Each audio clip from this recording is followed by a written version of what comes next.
يوصيكم الله في أولادكم للذكر مثل حظ الأنثيين فإن كن نساء فوق اثنتين فلهن ثلث ما ترك وإن كانت واحدة فلها النصف. صدق الله العظيم. محترم بزرگوں اور دوستوں، سورہ نساء کی تفسیر کا سلسلہ جاری ہے۔ گزشتہ ہفتے جن آیات کی تفسیر ہوئی تھی ان میں اللہ تبارک و تعالیٰ نے یتیموں کے حقوق بیان فرمائے تھے، اور ان آیات کے ذکر میں آپ حضرات نے یہ بھی جان لیا کہ زمانے جاہلیت میں جب کوئی مر جاتا تو اس کا بڑا بیٹا سارے مال پر قبضہ کر لیتا، چھوٹے بیٹے کو کچھ بھی نہیں دیا جاتا تھا، یہ کہہ کر کہ وہ جنگ کے قابل نہیں ہے، وہ جنگ لڑنے کے قابل نہیں ہے، یہ کہہ کر اس کو اس کے باپ کی میراث میں سے کچھ بھی نہیں دیا جاتا، اور بچیوں کو چاہے وہ بڑی ہو یا چھوٹی ان کو بھی نہیں دیا جاتا تھا۔ اس پر آیت کریمہ نازل ہوئی اور اللہ تبارک و تعالیٰ نے فرمایا للرجال نصیب مما ترک الوالدان والاقربون وللنساء نصیب مما ترک الوالدان والاقربون مما قل منه او كثر نصیبا مفروضا، کہ والدین اور رشتہ داروں کی میراث میں ان کے چھوڑے ہوئے مال میں للرجال مردوں کا بھی حصہ ہے، یعنی ان کے بیٹوں کا چاہے وہ بڑے ہو یا چھوٹے کا بھی حصہ ہے، وللنساء اور عورتوں کا بھی حصہ ہے، ان کی بیٹیوں کا بھی حصہ ہے چاہے وہ بڑی ہو یا چھوٹی۔ نصیبا مفروضا، اللہ تعالیٰ نے فرمایا کہ یہ متعین کیے ہوئے حصے ہیں کہ کس کو کتنا ملے گا، یہ سب کچھ طے ہو چکا ہے۔ اب کتنا طے ہوا ہے، کس کو کتنا ملے گا، اللہ تبارک و تعالیٰ نے اس آیت میں اس کا بیان فرمایا ہے۔ حضرت سعد بن ربیع رضی اللہ تعالیٰ عنہ کی بیوی آپ صلی اللہ علیہ وسلم کی خدمت میں آئی اپنی دو بیٹیوں کو لے کر، اور آ کر کہا کہ یا رسول اللہ، سعد آپ کے ساتھ جنگ احد میں شہید ہو گئے، اور ان کی شہادت کے بعد، ان کے مرنے کے بعد ان کے بھائی نے یعنی ان دو بیٹیوں کے چچا نے سارے مال پر قبضہ کر لیا اور ان دو بیٹیوں کو کچھ بھی نہیں دیا۔ اللہ کے نبی صلی اللہ علیہ وسلم نے فرمایا یقول اللہ فی ذلک، اللہ تبارک و تعالیٰ اس معاملے میں فیصلہ فرمائے۔ پھر اللہ تبارک و تعالیٰ کی طرف سے یہ آیات اتری اور اللہ تبارک و تعالیٰ نے اس سے بتایا کہ اس کو کتنا ملے۔ جب آیات نازل ہوئی اللہ کے نبی صلی اللہ علیہ وسلم نے حضرت سعد بن ربیع کے بھائی کو یعنی ان دو بیٹیوں کے چچا کو جنہوں نے سارے مال پر قبضہ کر لیا تھا ان کو بلایا اور کہا کہ ان دو بیٹیوں کو 2/3 دے دو، 3 حصے کر کے 2 حصے ان کو دے دو، اور چھٹا حصہ ان کی ماں کو یعنی حضرت سعد کی بیوی کو، اور جو بچ جائے وہ تمہارا ہے عصبہ ہونے کی وجہ سے۔ اب عصبہ یہ علم میراث کی اصطلاح ہے کہ کون عصبہ بنے گا، اس کو سمجھنے کے لیے پورا علم میراث ہونا ضروری ہے، لیکن میں آپ کے سامنے اتنی وضاحت کر دوں گا کہ انشاءاللہ آیت کی تفصیل آپ کے سامنے آ جائے گی۔ تو اس واقعے کے تحت یہ آیت نازل ہوئی، اور آیت میں اللہ تبارک و تعالیٰ نے فرمایا یوصیکم اللہ فی اولادکم، کہ اللہ تبارک و تعالیٰ تم کو تاکیدی حکم دیتے ہیں تمہاری اولاد کے بارے میں۔ یہاں وصیت کا لفظ ہے، وصیت قرآن کریم کی اصطلاح میں تاکیدی حکم کو کہا جاتا ہے۔ ایک حکم ہوتا ہے عام حکم کہ کسی بات کے کرنے کا حکم دیا گیا، ایک حکم ہوتا ہے تاکیدی حکم، یعنی ایسا حکم جس پر بہت زور دیا گیا۔ تو ایسے حکم کے لیے قرآن کریم میں وصیت کا لفظ آتا ہے کہ جب کسی حکم کی بہت زیادہ تاکید ہو تو اس حکم کو وصیت کے لفظ سے بیان کیا جاتا ہے یوصیکم اللہ فی اولادکم، کہ اللہ تعالیٰ تم کو تاکیدی حکم دیتے ہیں، زور دے کر حکم دیتے کا حصہ ملنا چاہیے۔ اب آگے اللہ تعالیٰ نے حصے بیان فرمائے، اور حصے بیان فرماتے ہوئے سب سے پہلے یہ بات بیان فرمائی للذکر مثل حظ الانثیین۔ لیکن اس کو سمجھنے سے پہلے یہ بات جان لیجیے کہ جب کسی کا انتقال ہو گیا تو اس کا بچا ہوا جو بھی مال ہے اس میں سب سے پہلا تصرف کیا ہوگا؟ اللہ تبارک و تعالیٰ نے اسی آیت کے آخری حصے کے 2 جز میں اس کو بیان فرمایا من بعد وصیۃ یوصی بہا ہوتے ہیں کہ مرنے والا جب مر جائے تو اس کے مال میں سب سے پہلا تصرف کیا ہوگا؟ سب سے پہلا تصرف یہ ہوگا کہ اس کے مال میں سے اس کے کفن دفن کا خرچہ نکالا جائے گا، اس کے کفن کا۔ اسی طرح بعض جگہوں پر تو دفنانے کے بھی پیسے دینے پڑتے ہیں، قبر کے لیے، زمین کے لیے، تو اس کے مال میں سب سے پہلے اس کے کفن اور دفن کا خرچہ نکالا جائے گا۔ نمبر 2 پر اس کا قرضہ ادا کیا جائے گا۔ اگر اس نے کسی سے قرض لیا ہے اور ادا کرنے سے پہلے اس کا انتقال ہو گیا، وہ مر گیا، تو اس کے مرنے کے بعد دوسرے نمبر پر اس کا قرضہ اس کے مال سے، بچے ہوئے مال سے ادا کیا جائے گا۔ اور تیسرے نمبر پر اس کی وصیت پوری کی جائے گی اس کے تہائی مال میں سے۔ دیکھیے آدمی جب موت کے قریب ہو جاتا ہے تو اب اس کا قبضہ اور اس کا بس صرف اس کے تہائی مال پر ہی، 2 تہائی مال اس کے ہاتھ سے چلا گیا۔ کوئی آدمی موت سے پہلے آخری سانس لے رہا ہے اور یہ کہہ رہا ہے کہ میں اپنا پورا مال صدقہ کر دیتا ہوں، تو اس کی یہ وصیت معتبر نہیں۔ اب 2 تہائی اس کے ہاتھ سے نکل گئے، وہ پورے مال کی بھی وصیت کر دے گا کہ پورا مال صدقہ ہے، مدرسے میں دے دینا، مسجد میں دے دینا، تو اس کی یہ وصیت پوری نہیں ہوگی، بلکہ اس کی وصیت کرنے کا اس کو حق اپنے تہائی مال میں، تیسرے حصے کے مال میں۔ تو تیسرے نمبر پر اس کے مال میں سے اس کی وصیت پوری کی جائے گی، لیکن پورے مال میں سے نہیں، اس کے تہائی مال میں سے۔ اب تہائی مال میں سے وصیت پوری ہو جاتی ہے، فبیہا، اچھا ہے، نہیں ہوتی تو دوسرے 2 تہائی میں سے اس کی وصیت پورا کرنا وارثین پر ضروری نہیں ہے۔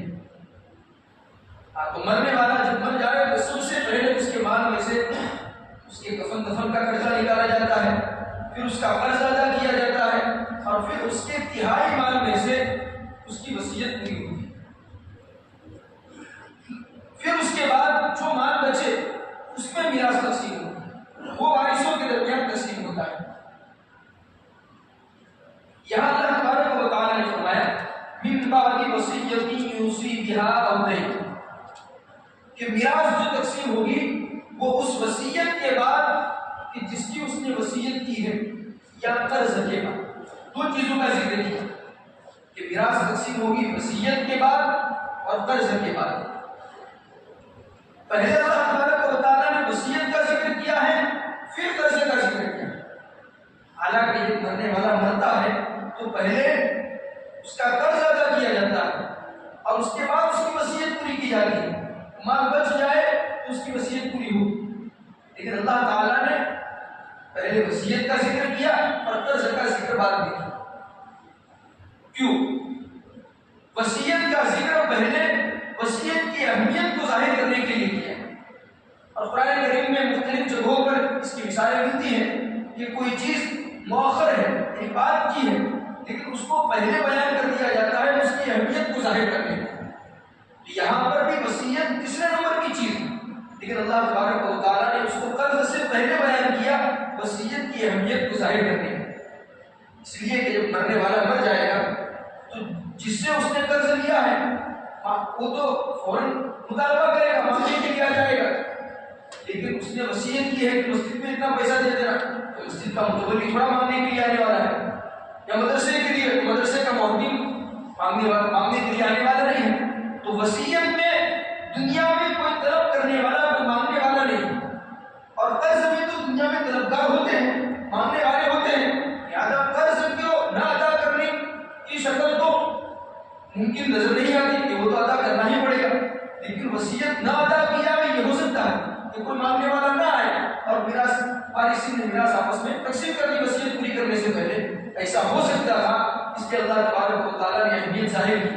پہلے بیان کیا وصیت کو، اس کو پورا کرنا بھی ضروری ہے، قرض کے بعد وصیت پوری کرو. جیسا کہ اس کی مثال سورہ آل عمران کی تفسیر میں بھی ایک جگہ گزر چکی ہے. اس طرح کی مثال اللہ تعالیٰ نے فرمایا یا عیسیٰ انی متوفیک ورافعک الی، کہ اے عیسیٰ میں تم کو وفات دینے والا ہوں، وفات دوں گا، موت دوں گا. ورافعک الی، اور ابھی تو میں تم کو اپنے پاس اٹھائے لیتا ہوں، آسمانوں کی طرف اٹھا لیتا ہوں. اس آیت میں اللہ تعالیٰ نے پہلے حضرت عیسیٰ علیہ السلام کی موت کا ذکر کیا اور ان کے آسمان پر اٹھائے جانے کا ذکر بعد میں ہے. حالانکہ واقعہ اس کے خلاف ہے. حضرت عیسیٰ علیہ السلام آسمان کو پہلے اٹھائے گئے، موت تو بھی دوبارہ وہ دنیا میں آئیں گے، اس کے بعد آئے گی، لیکن اس کی موت کا ذکر پہلے کیا. کیوں؟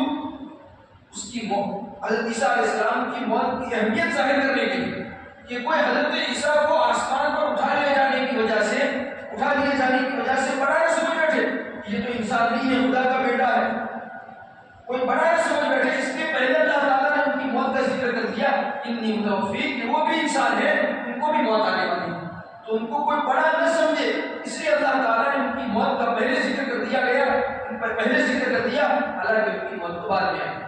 اسی طریقے پر یہاں وصیت قرض کے بعد پوری کی جائے گی، لیکن اللہ تبارک و تعالیٰ نے پہلے وصیت کو اس کی اہمیت ظاہر کرنے کے لیے بیان کیا. پھر آگے فرمایا آباؤکم و ابناؤکم لا تدرون ایہم اقرب لکم نسبا. آیت کے اس جز میں، اس حصے میں اللہ تبارک و تعالیٰ نے تقسیم میراث کی بنیاد بیان فرمائی. میراث وارثین کے درمیان جو تقسیم ہوگی تو کس بنیاد پر تقسیم ہوگی، اس پوائنٹ کو سامنے رکھتے ہوئے تقسیم کی جائے گی. آیت میں اللہ تعالیٰ نے فرمایا آباؤکم و ابناؤکم، کہ تمہارے باپ اور تمہارے بیٹے لا تدرون ایہم اقرب لکم نسبا، تم نہیں جانتے کہ ان میں سے کون تمہیں زیادہ نفع پہنچا سکتا ہے، تم نہیں جانتے کہ ان میں سے کون تمہیں زیادہ نفع پہنچائے. اس آیت میں اس جز سے یہ سمجھایا کہ تقسیم میراث یعنی وارثین میں میراث تقسیم ہونے کی بنیاد نفع رسانی نہیں ہے کہ جس سے زیادہ نفع پہنچے اس کو زیادہ میراث ملے، جس سے کم نفع پہنچے اس سے کم میراث ملے، یہ بنیاد نہیں. تقسیم میراث کی بنیاد نفع رسانی نہیں ہے، ورنہ بعض مرتبہ تو دوست سے آدمی کو زیادہ نفع پہنچتا ہے لیکن دوست کا تو میراث میں کوئی حصہ نہیں. بعض مرتبہ چچا سے زیادہ نفع پہنچتا ہے، حالانکہ چچا کا درجہ میراث میں بعد میں آتا ہے کہ بیٹے وغیرہ نہ ہو، باپ نہ ہو تو چچا کو ملتا ہے. تو تقسیم میراث کی بنیاد نفع رسانی یعنی فائدہ پہنچنے یا کم زیادہ فائدہ پہنچنے پر نہیں، بلکہ میراث تقسیم ہونے کی بنیاد 3 چیزوں پر. پہلی چیز ہے قائم مقامی، کہ مرنے والے کے مرنے کے بعد اس کے قائم مقام کون ہو سکتا ہے. جیسے بیٹا یہ باپ کا قائم مقام بن سکتا ہے تمام چیزوں میں، گھر کو سنبھالنے میں، ساری چیزوں میں بیٹا باپ کا قائم مقام ہوتا ہے. تو بیٹے کو جو میراث ملتی ہے وہ اس وجہ سے کہ وہ قائم مقامی کی حیثیت اس میں ہے. دوسری بنیاد ہے، دوسری چیز ہے محبت اور ہمدردی. بیٹی کو میراث میں حصہ کیوں ملتا ہے؟ اس لیے کہ وہ باپ کی قائم مقامی نیابت تو نہیں کر سکتی، لیکن وہ اس میں ہمدردی ہے، محبت ہے، خدمت کا جذبہ ہے. اس جذبہ محبت اور ہمدردی کی وجہ سے بیٹی کو میراث میں سے حصہ ملتا ہے. اور میراث کی بنیاد تیسری بنیاد ہے نصرت اور معاونت. جیسے چچا کو میراث میں حصہ ملتا ہے، اگر بیٹے بھی نہ ہو، مذکر اولاد نہ ہو، باپ بھی نہ ہو، بھائی بہن بھی نہ ہو تو چچا کو ملتا ہے. تو چچا کو میراث میں حصہ کیوں ملتا ہے؟ معاونت اور نصرت کی بنیاد. ایک ہی خاندان ہوا تو کوئی بھی مصیبت آئے گی، تکلیف آئے گی تو وہ اس کی مرنے والی کی مدد کرنے والا تھا، مدد کرتا ہے. اگر وہ زندہ ہوتا تو ضرور مدد کرتا. تو معاونت اور نصرت کی بنیاد پر چچا کو میراث ملتی ہے. تو ان 3 بنیادوں پر میراث تقسیم ہوتی ہے، قائم مقام ہونے کی بنیاد پر، محبت اور ہمدردی کے جذبے کی بنیاد پر، اور معاونت نصرت یعنی مدد کی بنیاد پر. اللہ تبارک و تعالیٰ نے اس آیت میں یہی فرمایا کہ تم نہیں جانتے کہ کہ ان میں سے کون تم کو زیادہ نفع پہنچا سکتا ہے. لہٰذا نفع رسانی، نفع پہنچنا، یہ بنیاد تقسیم میراث کی نہیں ہے، بلکہ اس کی بنیادیں 3 ہیں جو بیان کر دی. اور یہ 3 بنیادیں بھی سنتی ہیں. بعض مرتبہ بیٹوں کا حصہ تو برابر ہے، بیٹے کو میراث میں کیوں حصہ ملتا ہے؟ قائم مقامی ہونے کی وجہ سے، باپ کا قائم مقام ہونے کی وجہ سے.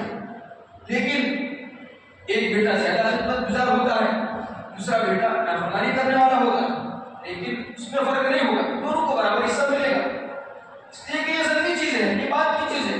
اگر اس کو دارمدار قرار دیا گیا تو پھر جس ماں باپ کو جون سا بیٹا زیادہ پیارا ہوگا، جس سے زیادہ محبت ہوگی، وہ کم بھی خدمت کرے گا، لیکن اس کو زیادہ لگے گا یہ میری خدمت زیادہ کرتا ہے. اور جس بیٹے سے محبت کم ہوگی وہ زیادہ خدمت کرے گا، تب بھی اس کی خدمت اسے کم لگے گی، اس لیے کہ اس سے محبت کم ہے. تو اس کو بنیاد نہیں قرار دیا گیا، اس لیے کہ اس سے تو جھگڑے ہو سکتے ہیں. مطلقاً بیٹے یہ قائم مقامی کی اور نیابت کی جگہ ادا کر سکتے ہیں. لہٰذا ہر ایک بیٹے کو جو بھی ملے گا برابر سراب ملے گا.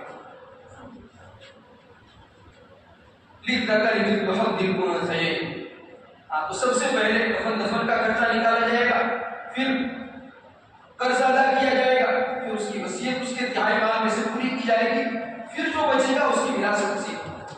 اور میراث کیسے تقسیم ہوگی؟ سب سے پہلی بات اللہ تعالیٰ نے فرمائی لِلذَّكَرِ مِثْلُ حَظِّ الْأُنثَيَيْنِ کہ مذکر کے لیے 2 مؤنث کے حصے کے برابر ہے. مذکر یعنی مرد، مؤنث یعنی عورت. مرد کو 2 حصے ملتے ہیں، عورت کو 1 حصہ ملتا ہے. بیٹا بیٹی تو بیٹے کو 2 حصے ملیں گے، بیٹی کو 1 حصہ. پوتا پوتی تو پوتے کو 2 حصے ملیں گے، پوتی کو 1 حصہ ملے گا. اسی طرح میاں بیوی تو میاں شوہر کے لیے زیادہ ہے، بیوی کے لیے کم ہے. مرد کا حصہ عورت سے زیادہ ہے. اب اس حکم پر اور اس تقسیم پر دشمنان اسلام کی طرف سے بہت اعتراضات ہوتے کہ اسلام نے تو برابری نہیں کی ہے، عورت کے ساتھ ناانصافی کی ہے کہ عورت کو 1 ہی حصہ اور مرد کو ڈبل حصہ دیا ہے. تو اس کا جواب یہ ہے کہ اسلام نے عورت کو 1 حصہ اور مرد کو 2 حصے اس لیے دیے ہیں کہ اسلام کا جو نظام ہے اس نظام میں سارے خرچے مردوں پر ہی، عورت پر کوئی خرچہ نہیں. عورت جب تک اپنے باپ کے پاس رہتی ہے اس کا خرچہ اس کے باپ کے ذمہ. جب اس کا نکاح ہو گیا وہ شوہر کے پاس چلی گئی تو عورت کا خرچہ اس کے شوہر کے ذمہ. اگر اس کے شوہر کا انتقال ہو گیا، وہ بیوہ ہو گئی تو اس کا خرچہ اس کی اولاد کے ذمہ. اگر اس کی کوئی اولاد نہیں ہے، اس کا کوئی بچہ یا بچی نہیں ہے تو اس کا خرچہ اسلامی حکومت کے ذمہ ہے. اگر کسی جگہ پر اسلامی حکومت نہیں ہے تو مسلمانوں کے معاشرے اور سماج کے ذمہ اس کا خرچہ ضروری ہے. عورت پر خود اس کا اپنی ذات کا بھی خرچہ نہیں ہے. اور مرد اس کے بالمقابل مرد پر تو سارے خرچے ہیں، اس کا اپنی ذات کا خرچہ بھی اس پر ہی ہے، بیٹوں کا خرچہ، بیوی کا خرچہ بھی اس پر ہی ہے. اگر اس کے والدین بوڑھے ہیں اور ان کے پاس آمدنی کا کوئی ذریعہ نہیں ہے تو بوڑھے والدین کا خرچہ بھی اسی کے ذمہ ہے. تو مرد کے ذمہ سارے خرچے رکھے گئے، عورت کے ذمہ اسلام نے کوئی خرچہ رکھا نہیں. اس لیے عورت کو پیسوں کی ضرورت بھی کم ہے، مال کی ضرورت بھی کم ہے، اور مرد کو خرچے اس کی زیادہ ہونے کی وجہ سے مال کی ضرورت زیادہ ہے. اس زیادتی کی وجہ سے، ضرورت کی زیادتی کی وجہ سے مرد کو ڈبل حصہ دیا گیا ہے اور عورت کو 1 حصہ دیا ہے. اور اس کے بالمقابل مغرب کا نظام بالکل الگ ہے. آج تو یورپ میں سنگل پیرنٹ کا قانون نافذ کر دیا گیا اور بچوں کے خرچے ماں کے ذمہ ڈال دیے. اب وہ کس سے بھی تعلق بنائے اس کی مرضی، جو بچہ پیدا ہوگا اس پر خرچ کرنے کی ذمہ داری ماں کی رہے. جب ان کا نظام ہی ایسا ہے کہ انہوں نے ماں پر خرچ رکھا ہے، اس لیے ان کو اسلام کے حکم پر اعتراض ہوتا ہے. اگر وہ اسلام کے اس پورے نظام کو سمجھے کہ اسلام نے عورت پر کوئی خرچہ رکھا ہی نہیں، یہاں تک کہ عورت پر اس کی ذات کا بھی خرچہ نہیں ہے، تو ان کو اس حکم میں کوئی اعتراض نہیں آئے گا. آگے اللہ تعالیٰ نے فرمایا فَإِن كُنَّ نِسَاءً فَوْقَ اثْنَتَيْنِ فَلَهُنَّ الثُّلُثَا مَا تَرَكَ وَإِن كَانَتْ وَاحِدَةً فَلَهَا النِّصْفُ. بس اگر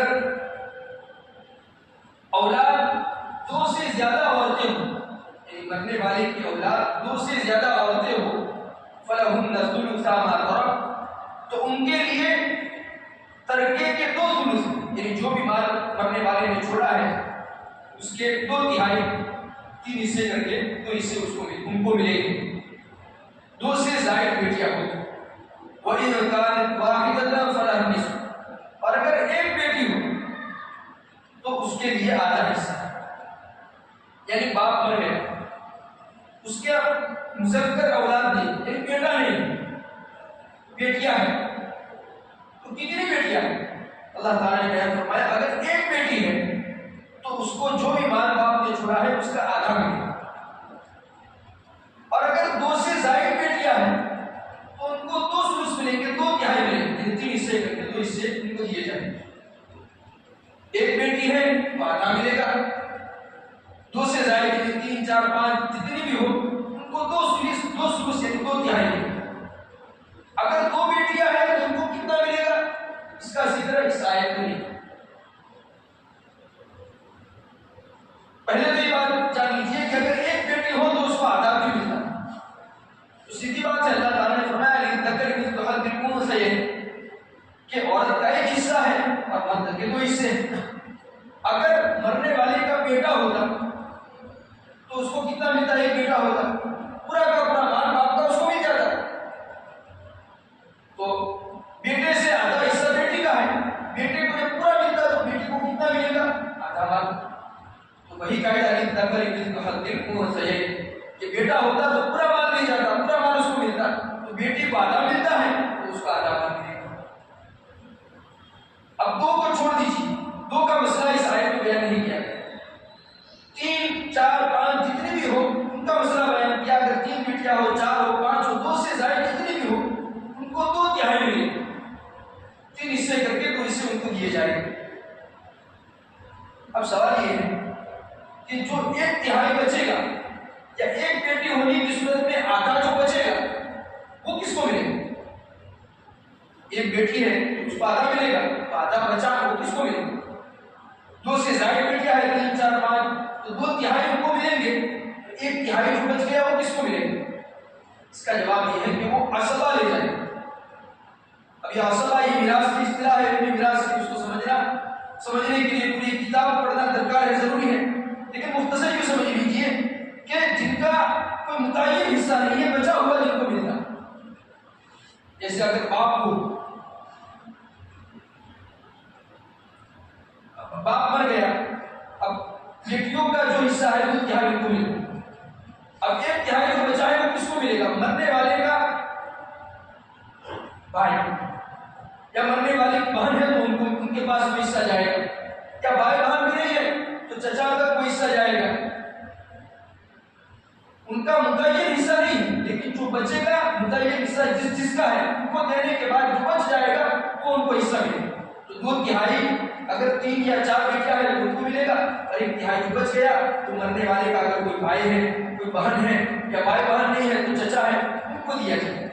اس لیے کہ جس طرح میراث کی ایک بنیاد بیٹیوں میں ہے وہ ہے محبت اور ہمدردی، وہی بنیاد بھائی اور بہن میں بھی ہے، ان میں بھی محبت اور ہمدردی کا جذبہ ہوتا ہے، چچا میں بھی ہے، یہ بنیاد نصرت اور معاونت مدد یہ بنیاد ان میں بھی ہے، لہٰذا ان کو بھی حصہ ملے گا، لیکن ان کو کم ملے گا، کیوں؟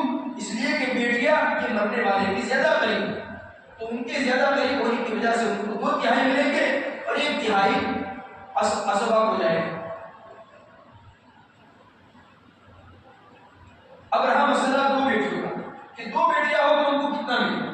قرآن کی اس آیت میں ان کا ذکر ہے، لیکن یہ قرآن کی آیت جس واقعے کی وجہ سے نازل ہوئی، جو واقعہ بھی بیان کر دیا گیا کہ حضرت سعد بن ربیع رضی اللہ عنہ کی بیوی آپ صلی اللہ علیہ وسلم کی خدمت میں آئے اور کہا کہ سعد کا جنگ احد میں انتقال ہو گیا، وہ شہید ہو گئے، اور ان کے چچا نے ان کے مرنے کے بعد سارے مال پر قبضہ کر دیا، اور ان کی کتنی بیٹیاں تھیں؟ 2 بیٹیاں، ان کو کوئی حصہ نہیں دیا گیا۔ تو اللہ کے نبی صلی اللہ علیہ وسلم نے اس آیت میں نازل ہونے کے بعد یہی بیان فرمایا کہ ان کو بھی 2/3 دیں، ان 2 بیٹیوں کو 2/3 دیں، لہٰذا چاہے آیت میں 2 کو کتنا ملے گا یہ بیان نہیں کیا گیا ہے، لیکن اس واقعے کی وجہ سے یہ بات طے ہو گئی کہ جس طرح 3 بیٹیوں کو 2/3 ملتا ہے اسی طرح 2 بیٹیوں کو بھی 2/3 ہی ملتا ہے۔ اسی طرح قرآن کی ایک آیت ہے اسی سورت کی آخری آیت سورہ نساء کی آخری آیت جس میں کلالہ کے میراث کا حکم ہے. کلالہ کسے کہتے ہیں وہ آخری آیت میں سمجھیں گے. اس میں اس میراث کلالہ کے میراث کا حکم بیان فرماتے ہوئے اللہ تعالیٰ نے فرمایا ہے فَإِن كَانَتْ اثْنَتَيْنِ فَلَهُمَا الثُّلُثَانِ مِمَّا تَرَكَ کہ اگر دو بہنیں ہوں تو ان کو 2/3 ملے گا. تو جو بہنوں کو 2/3 ملتا ہے تو بیٹیاں تو بہنوں سے زیادہ قریب ہیں مرنے والے سے زیادہ ان کو تو بدرجہ اولا 2/3 ملے. زیادہ چاہے قرآن میں 2 کا ذکر نہیں ہے لیکن اس واقعے سے اسی طرح سورہ نساء کی آخری آیت کے اشارے سے یہ بات معلوم ہو جاتی ہے کہ جو